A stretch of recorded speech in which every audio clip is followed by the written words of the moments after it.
Taste the Daily.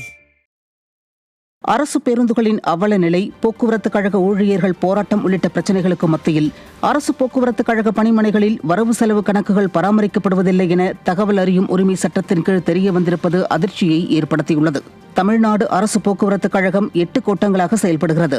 அவற்றில் திருநெல்வேலி கோட்டத்தின் கீழ் தூத்துக்குடி, திருநெல்வேலி, நாகர்கோவில் என 3 மண்டலங்கள் இயங்கி வருகின்றன.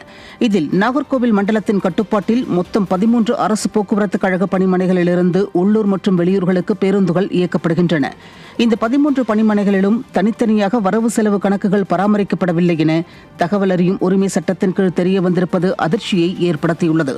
இது விடியா திமுக அரசின் நிர்வாக திறமையின்மையை காட்டுவதாக பொதுமக்கள் குற்றம் சாட்டியுள்ளனர். சென்னையை அடுத்த மாம்பாக்கத்தில் மதுபான கூடம் ஒன்றில் மதுபோதையில் புகுந்த ரவுடிகள் ஊழியர்களை பட்டாக்கத்தியால் வெட்டி தாக்கிய சம்பவத்தின் சிசிடிவி காட்சிகள் வெளியாகியுள்ளது. கடந்த 2 நாட்களுக்கு முன்பு மதுபான கூடத்தில் மது அருந்திய ரவுடிகள் திடீரென அங்கிருந்த பொருட்களை உடைத்து அராஜகத்தில் ஈடுபட்டனர். மேலும் பட்டாக்கத்தியால் மதுபான கூட ஊழியர்களை சரமாரியாக வெட்டி தாக்குதலில் ஈடுபட்டனர். இதில் படுகாயமடைந்த வடமாநில தொழிலாளர்கள் 2 பேரும் அரசு மருத்துவமனையில் சிகிச்சை பெற்று வரும் நிலையில் இச்சம்பவம் தொடர்பான சிசிடிவி காட்சிகள் தற்போது வெளியாகி பரபரப்பை ஏற்படுத்தியுள்ளது.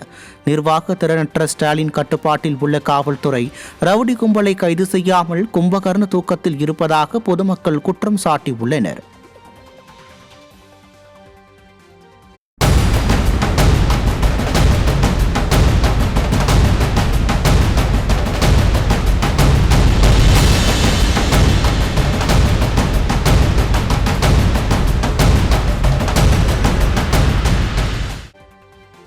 சென்னையில் 76வது குடியரசு தினத்திற்கான 2ஆம் நாள் அணிவகுப்பு ஒத்திகை நிகழ்ச்சி உழைப்பாளர் சிலை அருகே நடைபெற்றது. 76வது குடியரசு தினம் வருகிற 26ஆம் தேதி நாடு முழுவதும் கொண்டாடப்படுகிறது. இதையொட்டி சென்னை மெரினா கடற்கரை காமராஜர் சிலையில் உள்ள உழைப்பாளர் சிலை அருகே ஆளுநர் தேசிய கொடியை ஏற்ற உள்ளார். இதன் காரணமாக ஜனவரி 26ஆம் தேதி மெரினா கடற்கரை காமராஜர் சாலையில் போக்குவரத்து மாற்றம் செய்யப்பட்டுள்ளது.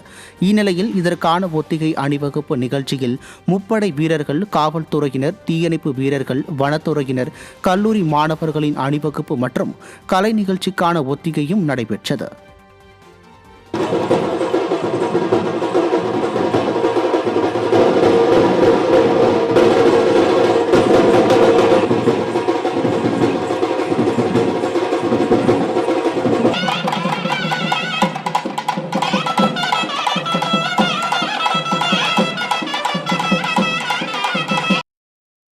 திருச்சி மாவட்டத்தில் உள்ள பல ஊராட்சிகளை நகராட்சியுடன் இணைப்பதற்கு எதிர்ப்பு தெரிவித்து பல்வேறு இடங்களில் கிராம மக்கள் போராட்டத்தில் ஈடுபட்டனர்.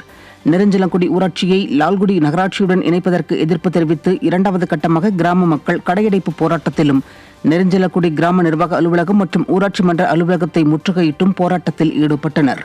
மேலும் இப்பகுதி மக்கள் கிராம சபை கூட்டத்தில் ஒன்றிணைந்து போராட்டத்தில் ஈடுபட உள்ளதாக தெரிவித்தனர்.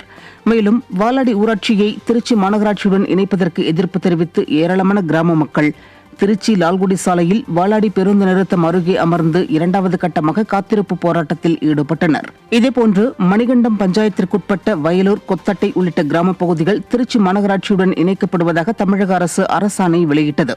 இதையடுத்து வயலூர், கொத்தட்டை கிராம மக்கள் தங்களது ஊராட்சியை திருச்சி மாநகராட்சியுடன் இணைப்பதற்கு எதிர்ப்பு தெரிவித்து வயலூர் ஜியபுரம் சாலையில் சாலை மறியல் போராட்டத்தில் ஈடுபட்டனர்.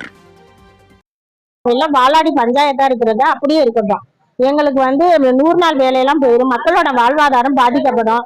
நீங்க தண்ணி வரி, வீட்டு வரின்னா அதிகப்படுத்துவீங்க. எங்கனால கட்ட முடியாதுங்க. எல்லாம் அன்றாட காட்சி தான். ஒரு நாளைக்கு போனாதான் பொழப்பு. டெய்லி கூலி வேலைக்கு போறவங்க எப்படிங்க அவ்வளவு காசுலாம் கட்ட முடியும்?